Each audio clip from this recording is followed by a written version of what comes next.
Não sei ao certo, meritíssimo, o que o senhor gostaria que eu pedisse. Bem, vou tratar isso mais ou menos como uma audiência do tipo 705, então... A acusação pode começar, fica a critério de vocês decidir como fazer. Bem, meritíssima, não é minha objeção. Eles pediram para levar ao IRE, então devem começar, certo? E, meritíssima, para registro... A testemunha solicitou que usássemos o nome dela. Nome Bash, em vez do nome completo, tudo bem. E forneceremos o nome completo. Ao taquígrafo do tribunal. Certo, senhor Statement, obrigado. Tudo bem se eu apenas disser senhora? Está tudo bem? Pode me chamar de senhora. Eu sou velha. Funciona. Vou garantir isso. E senhora, pelo que entendi, a senhora é fonoaudióloga de formação. Isso está correto? Está correto. E como parte disso, a senhora também tem mestrado em fonoaudiologia? Sim. Tenho sim. Acho que você também precisa se certificar e pegar seus cases. O que isso quer dizer? Eu era a facilitadora domiciliar para os alunos autistas. Certo. Facilitador domiciliar. Eu também não contei. Espere um pouco. Só pode ter uma pessoa falando por vez, então deixe ele terminar de fazer a pergunta antes de você responder. Tudo bem? Pode falar, Sr. Stein. Eu começo. O que é um facilitador domiciliar? Um facilitador de atendimento domiciliar trabalha com o professor da sala de aula e com a escola para garantir que o comportamento está sendo reduzido da maneira adequada para garantir que o aluno esteja presente e aprenda. Basicamente é isso, sem que todos os comportamentos erráticos interfiram na capacidade deles de aprender. Além disso, os outros alunos da sala também não querem ser interrompidos. E então eles também vão até a casa, trabalham com os pais, estabelecem um plano comportamental para que os pais saibam como reagir a comportamentos inadequados. Então eu também levei certos alunos para ambientes públicos para ter certeza de que eles entendiam como devemos nos comportar em público. E então eu vou para casa. Certo. Então, deixe-me perguntar, como parte disso em relação a esses alunos, você faz algum teste com esses alunos? Você fez algum teste? Não para autismo, isso é com o profissional responsável pelo diagnóstico. Certo. E você não, você tirou alguma conclusão a partir desses testes sobre o que você faria com esses alunos? Está correto. Então você pegou o que o profissional responsável pelo diagnóstico disse e usou sua formação para elaborar um plano. Exatamente. Além disso, antes de simplesmente seguir as recomendações do profissional responsável pelo diagnóstico, fui até a sala de aula e observei.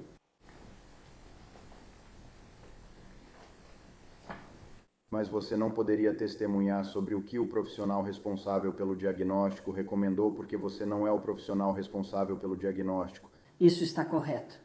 Mas você usou a experiência deles no que está fazendo. Isso está correto, ok. E no que diz respeito ao réu Tanner Corner, que tipo de... Deixe-me perguntar, em que ano você teve contato com ele pela primeira vez? Eu sabia que você ia perguntar isso. Ou 2003 ou 2004, por aí mais ou menos. Quando foi seu último contato com ele? A última vez provavelmente foi no último mês de aula. Bem, não. O último mês de aula em dezembro de 2003 ou 2004. E então você só teve contato com ele durante aquele ano letivo? Está correto. E em que escola foi isso? Azel Junior. Junior High, Azel Junior. E em relação ao seu contato com ele, você levou em consideração as opiniões do profissional responsável pelo diagnóstico e outras coisas para formar algum tipo de plano para ele? Sim, senhor. Você fez isso ou foi outra pessoa? Fui eu. Foi você. Muitas pessoas participam da educação especial, então quero confirmar que era você. Foi você? Fui eu. E desse plano sobre o que você vai testemunhar hoje, sobre suas interações com Tanner Corner, Me pediram para apenas falar sobre Tanner, como ele era, seu comportamento, se tive dificuldades com ele, se vi comportamentos erráticos. E vou ser bem honesta com você, Tanner era um ótimo garoto. Ótimo garoto. Gostávamos da companhia um do outro, ele era comportado. Às vezes, quando ele estava jogando, porque eu o levava com outro aluno, e nós saíamos pela comunidade, íamos a um parque e talvez jogássemos algum jogo na mesa ou fôssemos a um restaurante, aprendendo como pedir, como sentar e esperar o pedido ser servido. Uma vez fomos à minha casa porque eu tinha um cervo de estimação, um cervo de estimação. vou te perguntar sobre brincadeira. Pode continuar. Sabe, eu só trabalhava com eles, com esses alunos, para ajudá-los a aprender a lidar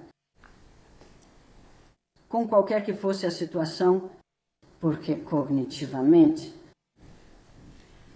você introduz algo novo para uma pessoa que tem Asperger Tanner, especialmente. Você coloca algo fora do comum na rotina diária dele e ele se desestabiliza. Ele não consegue se adaptar rapidamente. Você precisa acostumá-lo devagar. Ajude-o a pensar sobre como será o comportamento dele. Tudo bem. Então, o resumo do seu depoimento será apenas sobre o que você viu dele. Exatamente. Você não vai testemunhar sobre o que o profissional responsável pelo diagnóstico disse? Não. E você não pretende testemunhar sobre todos os planos que criou a partir das recomendações desse profissional responsável pelo diagnóstico? Você poderia repetir isso?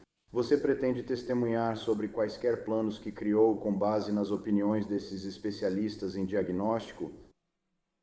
Sim.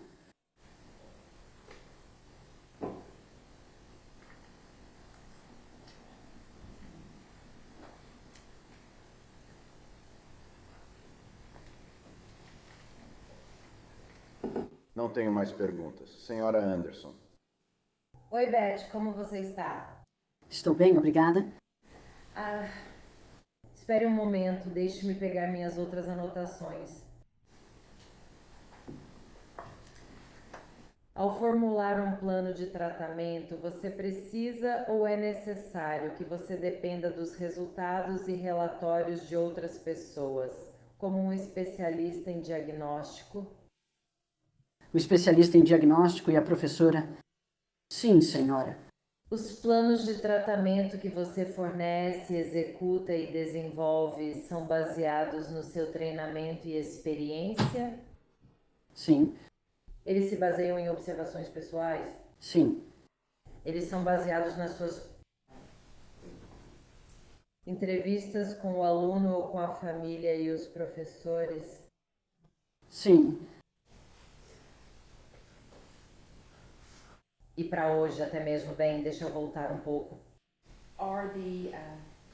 Todas essas coisas que você obtém são necessárias para que você possa fornecer e desenvolver um plano de tratamento? Claro que são. Seus planos de tratamento?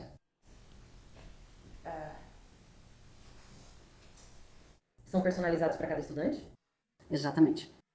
Por que é importante adaptar para cada estudante? Repita, por que é importante personalizar para cada estudante? Para atender às necessidades deles.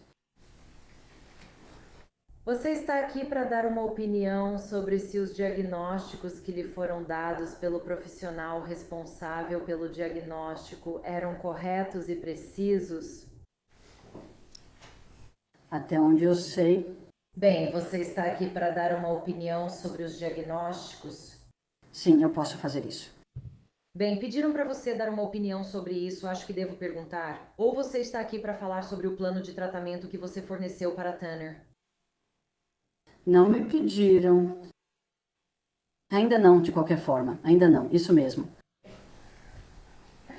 Mas você entende que hoje, quando estivermos diante do júri, você será convidada a contar ao júri qual foi o seu papel na vida de Tanner durante o tempo que passou com ele? Sim, E você está aqui para contar ao júri sobre as atividades que vocês fizeram juntos? Sim. E você está aqui para contar ao júri por que escolheu as atividades que escolheu? Sim. E você está aqui para contar ao júri novamente sobre suas observações sobre como Tanner respondeu a essas atividades? sim.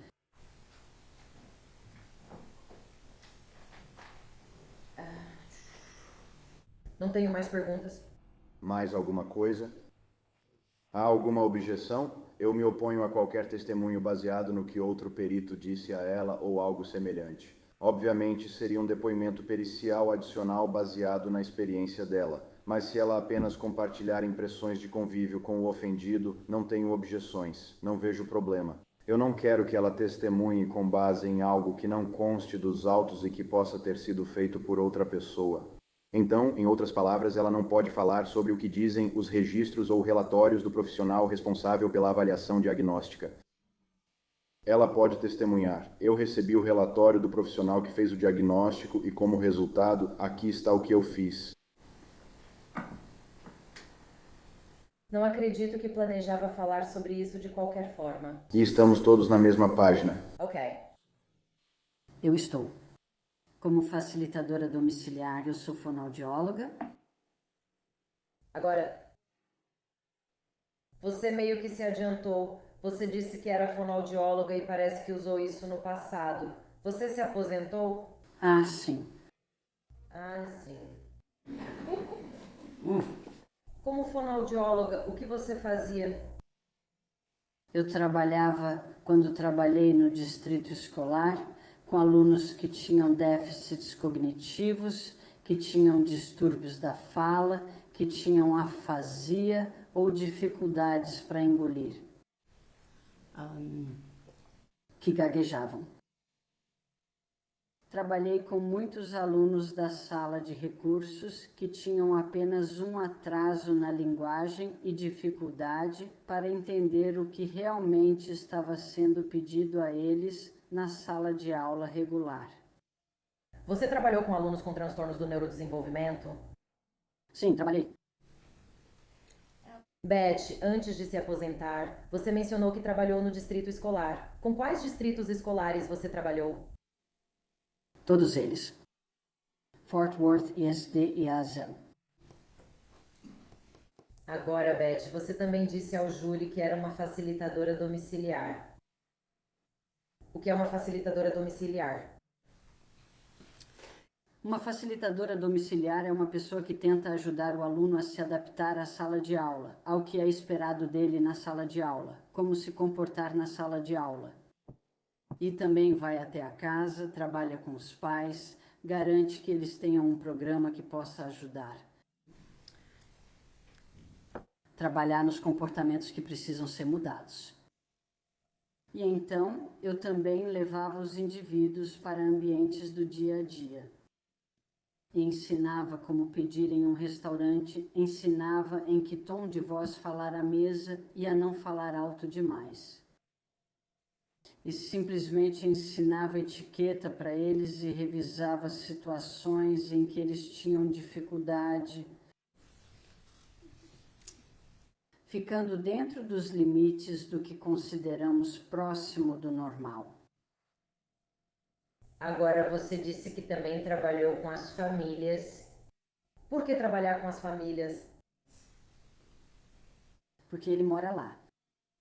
E porque aquele programa em que ele está, aquele aluno está trabalhando na sala de aula, o mesmo tipo de reforço e o mesmo tipo de punição e o mesmo tipo de resultados também são esperados em casa.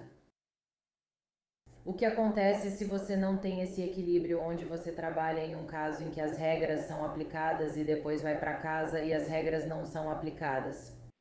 Como isso afeta a eficácia do programa? Isso afeta com certeza, porque o aluno fica muito mais tempo em casa do que na escola. Eu sei que todo mundo pensa que eles ficam o dia todo na escola, então acham que eles passam mais tempo lá, mas o efeito das ações disciplinares em casa influencia o que ele ou ela vai fazer na escola. Se eles conseguem se safar interrompendo ou qualquer coisa, sabe, perdendo a paciência, conseguindo o que querem, sendo uma criança mimada, eles vão esperar esse mesmo comportamento quando chegarem à escola, pelo menos no começo. Então parece que esse programa que você desenvolve não é apenas uma modificação de comportamento para o aluno, mas também para as pessoas em casa. Isso mesmo. Você está na aproximação? Sim, senhora.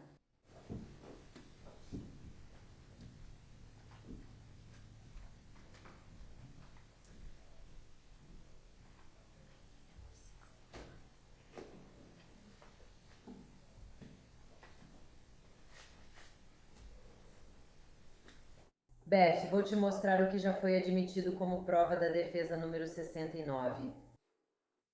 Se você puder dar uma olhada rápida nesses documentos para mim e pode ficar com eles aí em cima.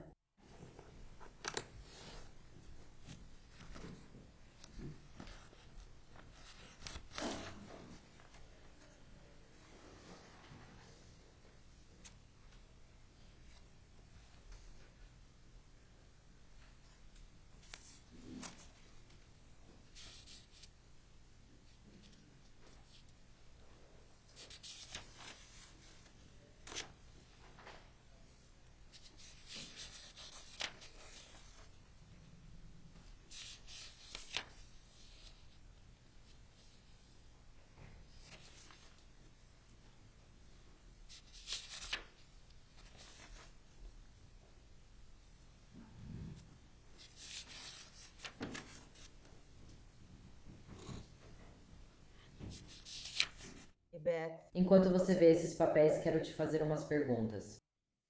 Uma delas é: como facilitadora domiciliar, você mantinha registros das suas visitas com Tanner e a família dele? Sim, senhora. E enquanto você analisa esses registros, quero que diga ao júri se os registros das suas visitas estão ou não incluídos nesses documentos. Me dê um minuto. Sim. Claro.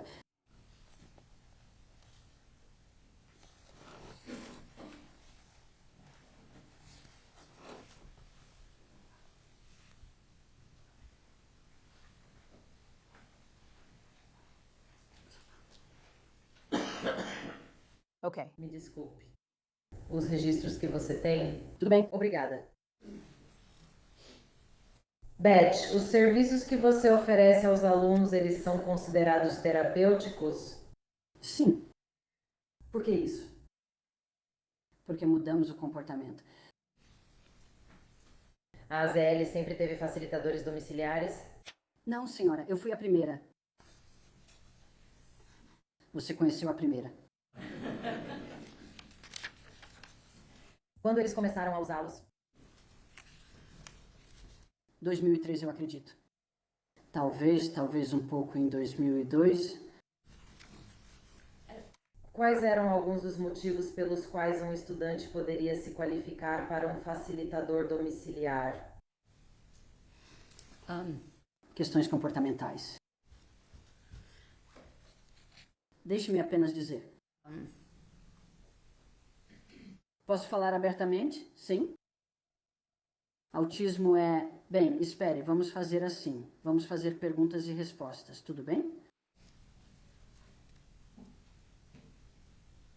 Na época em que a AZL e SD começou esses programas, eles tinham muitos alunos autistas na escola? Ou eles tinham muitos alunos autistas na escola? Tínhamos a nossa cota. Esses alunos tinham alguma dificuldade para se incluir nas turmas regulares? Com certeza. O programa que foi iniciado tinha como objetivo ajudar esses alunos autistas a se orientar na escola. Sim. E o seu papel nisso era o de orientadora?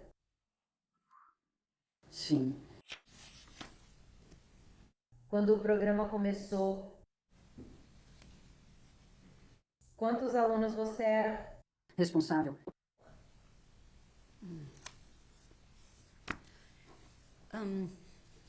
No começo, 7 ou 8. Com o tempo, esse número cresceu para a faixa de 13 a 19. Beth, qual era o objetivo do programa de facilitadores domiciliares?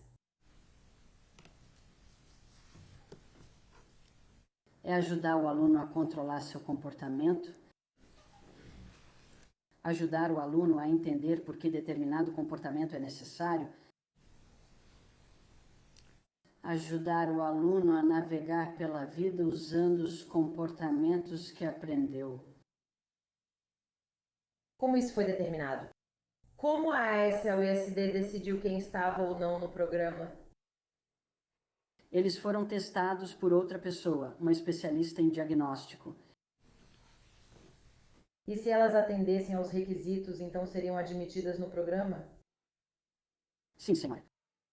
Tanner foi aceita no programa? Sim, senhora. Tudo bem, foi o que você disse. Eles seriam avaliados por uma especialista em diagnóstico. Era apenas uma especialista em diagnóstico? Ou havia outros requisitos que precisavam ser cumpridos para ser admitido no programa?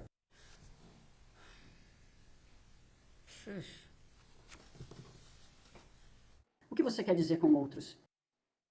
Bem, era só uma pessoa ou você tinha uma equipe de pessoas? Equipe. Que outros tipos de membros da equipe ajudaram a tomar essa decisão? A professora estaria envolvida. A especialista em diagnóstico, a psicóloga escolar, a orientadora escolar e a fonoaudióloga. Você mencionou um conjunto inteiro de objetivos que o programa tinha. O que você fez para ajudar esses alunos a alcançar esses objetivos e a se orientar? Trabalhei com eles em estratégias de enfrentamento. Eu os coloquei em situações que eu sabia que causariam raiva ou frustração, para que pudéssemos trabalhar isso juntos e o aluno pudesse entender. Ah, sim, se eu agir assim, é muito melhor do que agir daquele outro jeito. Você disse que tinha cerca de 7 a 8 alunos. Você tinha horários específicos para cada aluno? Você trabalhava com eles em grupo? Você trabalhava individualmente com eles? Como funcionava isso? A maioria dos alunos autistas que eu atendia era de forma individual. E quando eles atingiam um certo nível de comportamento, aí eu podia colocá-los em dupla. Sabe, eu poderia colocar 2 ou vários juntos. Porque isso só aumenta a capacidade deles de conviver com as pessoas e se comportar corretamente. Agora, Beth, quero chamar sua atenção para Tanner Horn. E na sua função de facilitadora domiciliar, você já prestou serviços para Tanner? Sim. Você lembra em que série ele estava quando começou a prestar os serviços? 7ª série, eu acredito. Você se lembra quantos anos ele tinha? Meu Deus, não. Eu não sei quantos anos eu tenho. E Tanner tinha se qualificado após toda a avaliação diagnóstica para entrar no programa. Isso está correto? Isso está correto. Tanner também tinha ido ao Centro de Estudos Infantis e fez testes lá.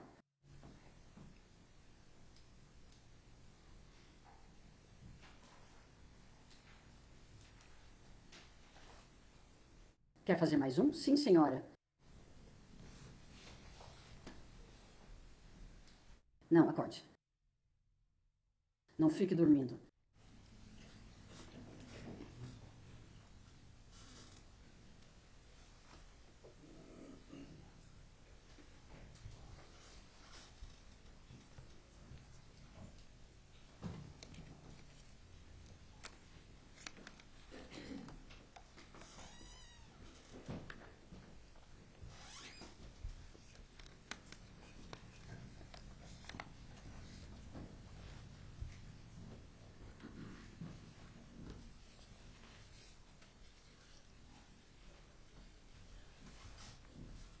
Posso esclarecer uma coisa?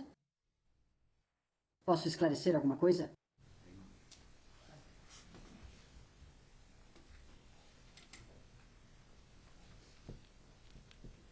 Quero conversar um pouco com você sobre Tanner e o seu trabalho com ele.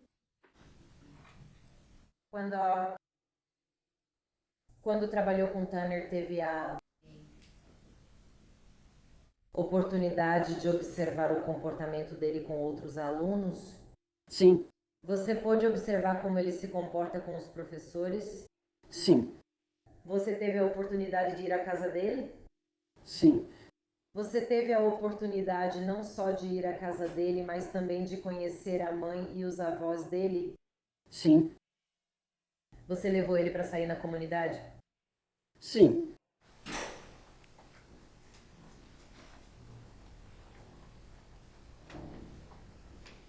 Quero te perguntar um pouco sobre as suas observações durante esses períodos.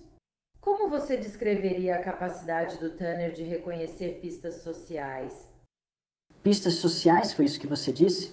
Sinais sociais, sim. Não era bom nisso. Por que fazer isso? Quer dizer, às vezes era bom, mas ele simplesmente... As capacidades cognitivas dele iam só até certo ponto para entender piadas, provocações e bullying. Ele definitivamente sofreu bullying ao longo da vida escolar. E isso era muito perturbador para ele. E ele ficou bravo, claro.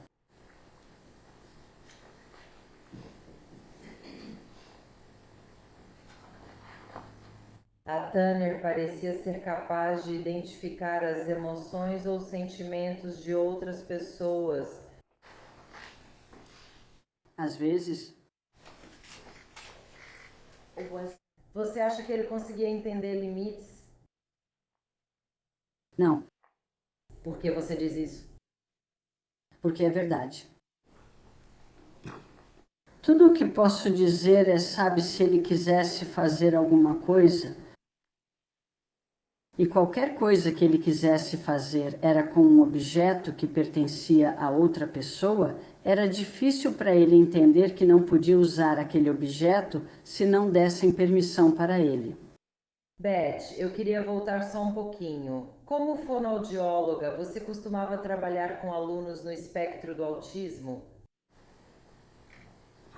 Sim, E como uma fonoaudióloga pode ajudar um aluno autista?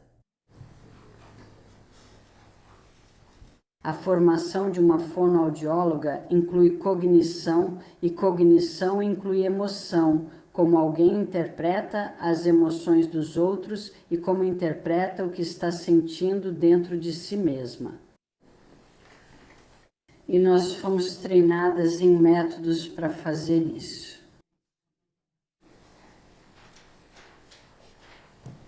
Só posso dizer isso. Fomos treinadas. Então você mencionou que Tanner teve dificuldade em reconhecer e seguir sinais sociais. Isso é comum em um estudante autista? Não, não é. Agora, Beth, e quanto ao pensamento concreto? Pode explicar ao júri o que é pensamento concreto? Posso sim. Bem, como você sabe, a diferença entre concreto e não concreto. Pensamento concreto é a capacidade de pensar sobre o que acontece no momento. O quê? Não tenho certeza. Eu sei para onde você quer que eu vá. Acho que o que estou tentando dizer é, durante o tempo em que você trabalhou com Tanner, ele já demonstrou pensamento concreto e tendência a levar as coisas ao pé da letra? Ah, sim. Você pode me dar um exemplo disso? Bem, se ele estivesse em uma sala de aula e alguém fizesse uma brincadeira com ele, em primeiro lugar, ele não conseguiria interpretar isso como uma piada se fosse ofensivo para ele. E em vez de lidar com isso de uma forma que seria aceita, ele fica bravo. A raiva dele seria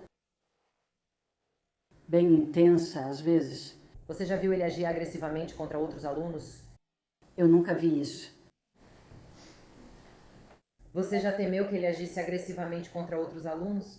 Não, senhora. Você mencionou que ao brincar com os outros alunos, eles disseram que ele podia ficar bravo. Você poderia dizer qual era o motivo da raiva? Era raiva só por sentir raiva? Ele estava frustrado, ele estava irritado, você conseguia perceber a diferença? Ele basicamente não conseguia entender, simplesmente não conseguia entender. Quando estava brincando com outros alunos, você já viu ele ficar frustrado com o processo? Sim. Você pode dar ao júri um exemplo de uma dessas situações? Eu não consigo me lembrar do nome desse jogo de anos atrás. Era um jogo de cartas. Você coleciona as cartas e depois joga Pokémon? Pode ser isso, sim. Quando eu estava com ele e outro aluno, eles jogavam isso. Eles mal podiam esperar. Aquilo era empolgante para eles. Mas se o outro aluno não seguisse as regras, e acredite, Tanner conhecia as regras. Ele não entendia todas, mas podia recitá-las para você. Se o outro aluno não seguisse essas regras, ele não conseguia lidar com isso. Ele não entendia. Não, você não pode fazer isso. Eu disse que havia, ou não pode fazer isso. É que ele precisava que o mundo se comportasse da maneira que ele aprendeu que o mundo deveria se comportar. Mas o mundo não é assim. Bem, quão importante é a estrutura? Extremamente importante. Por que a estrutura é tão importante? Porque é a mesma coisa repetidas vezes, não há mudança.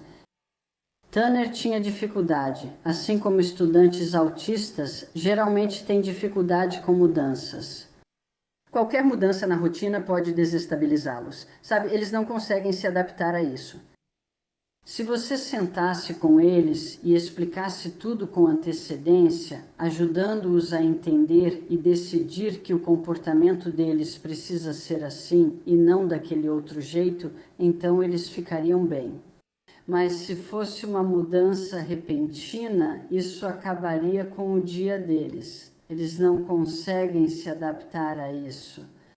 Eles precisam aprender técnicas para lidar com isso. Isso é algo que você trabalhou com o Tanner no programa? Sim, senhora. Agora, antes de eu entrar no programa propriamente dito que você teve com o Tanner, quero voltar ao momento em que você estava coletando todas as informações para desenvolver esse programa. Agora, antes você falou sobre a importância de ir até a casa e conversar com os pais, avós e cuidadores nesse caso. Você, e acredito que nos disse que foi até a casa do Tanner? Sim. Você chegou a conhecer a mãe dele? Sim. Você conheceu a mãe dele? Eu me reuni brevemente com ela, mas convivi mais com a avó. Quão importante é ir até o lugar onde o aluno mora? Por que isso importa quando você está desenvolvendo um programa? Bem, isso me dá uma ideia de como eles vivem em casa, as circunstâncias e o ambiente em que vivem. Tudo isso, claro, afeta nosso comportamento. Bem, você disse que isso pode afetar o seu comportamento. Como a vida em casa pode afetar o comportamento de um estudante que está no espectro? Não é diferente de qualquer outra criança. A vida em casa afeta toda criança. A diferença é uma criança que não está no espectro do autismo consegue se adaptar a essas mudanças e seguir o dia normalmente.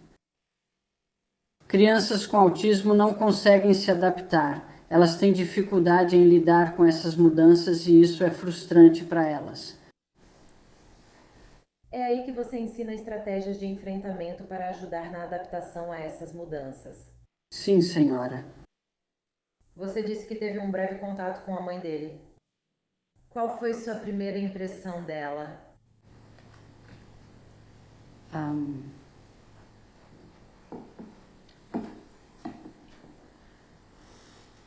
Eu não vi nenhuma demonstração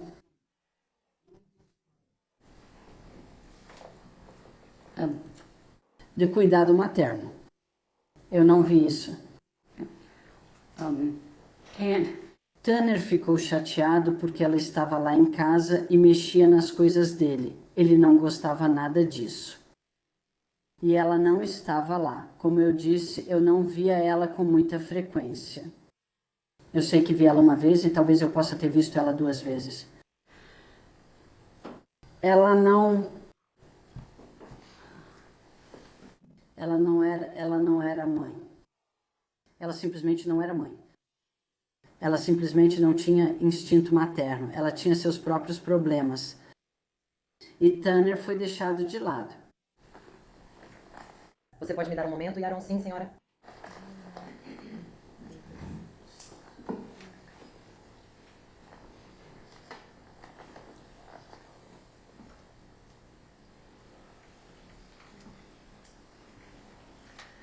Agora, Beth, vou exibir o que já foi admitido como prova de defesa número 69.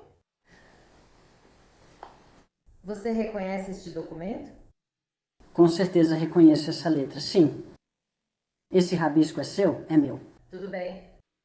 Você tinha mencionado isso. Beth, a mãe do Tanner estava tendo alguns problemas. Havia alguma preocupação sobre ela estar em casa? Naquela época, Tanner não gostava muito disso. Como eu disse, ela mexia nas coisas dele e mudava tudo de lugar. Quero dizer, ele tinha uma rotina e precisava seguir essa rotina. E com a mãe dele em casa, e era uma casa pequena, com a mãe dele lá, sabe? Isso atrapalhava tudo para ele. Ele não conseguia lidar. Beth, os avós tinham alguma preocupação com Tanner e a mãe morando na casa? Devo dizer, vejo que você documentou que havia preocupações. Isso é algo que afetou a estabilidade da casa? Você precisa reformular isso. Acho que sim. Essa foi uma pergunta muito boa. Vou tentar de novo. Ok. Os avós, neste caso, tinham alguma preocupação com a mãe estar em casa? Acho. A presença dela gerou instabilidade? Para ele, sim, mas não sei sobre o resto da casa. E nos seus registros você havia documentado que a mãe não esteve sempre presente, entrava e saía da vida dele? E que ele havia se mudado várias vezes durante a juventude? Sim. Por que é importante documentar que ele se mudou várias vezes? Parece que estamos só bisbilhotando e repetindo, não é? É importante porque qualquer coisa que acontece na vida de uma criança afeta ela. E se mudar, ficar mudando de lugar, não é estabilidade. E seria difícil continuar uma rotina normal em todas essas situações diferentes, porque, sabe, eu não sei para onde eles se mudaram, eu não sei como foi isso. Ele também não sabia, ele só teve que ir. Então, passando para mais alguns dos seus registros,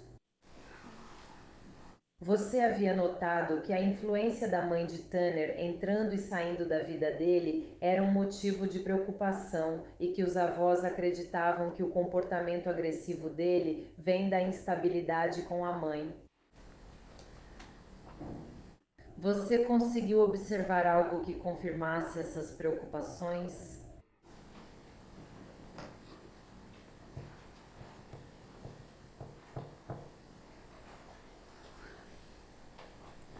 De onde eu tirei, você está me perguntando, de onde você tirou a ideia de que eles estavam preocupados com a mãe estar em casa? Sim. Bem, na verdade, a avó me disse em uma reunião que quando a mãe estava lá, ela disse isso, a presença dela aqui interfere nas rotinas do Tanner. Já vimos que rotinas são importantes. Certo? Absolutely. E eu queria mencionar mais uma preocupação, onde os pais estavam preocupados com o MDT de quinta-feira. O que é isso? O que é um NDT?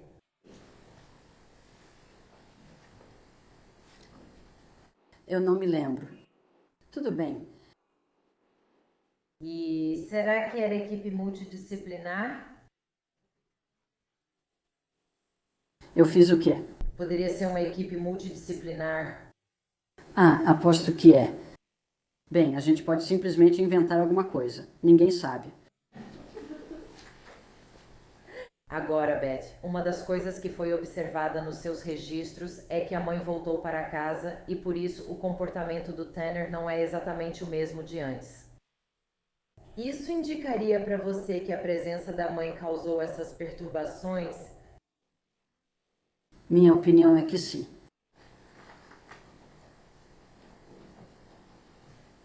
E uma das outras preocupações era o efeito da mãe estar entrando e saindo da vida dele.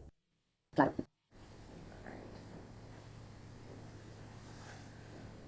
Estou me adiantando.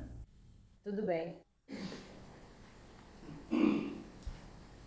A mãe do Tanner chegou a se envolver. Em alguma das sessões que você teve na casa. Joe, podemos acender as luzes? Ok. Tá. Que haja luz. Que haja. Pergunte isso de novo, por favor. Ok. A mãe do Tanner chegou a participar de alguma das sessões que você teve na casa? Não. Ela chegou a se manifestar durante essas sessões? Ela estava lá? Ela estava na sala e só isso. Ela alguma vez fazia comentários sobre o que estava acontecendo nas sessões, mesmo não estando diretamente envolvida com elas?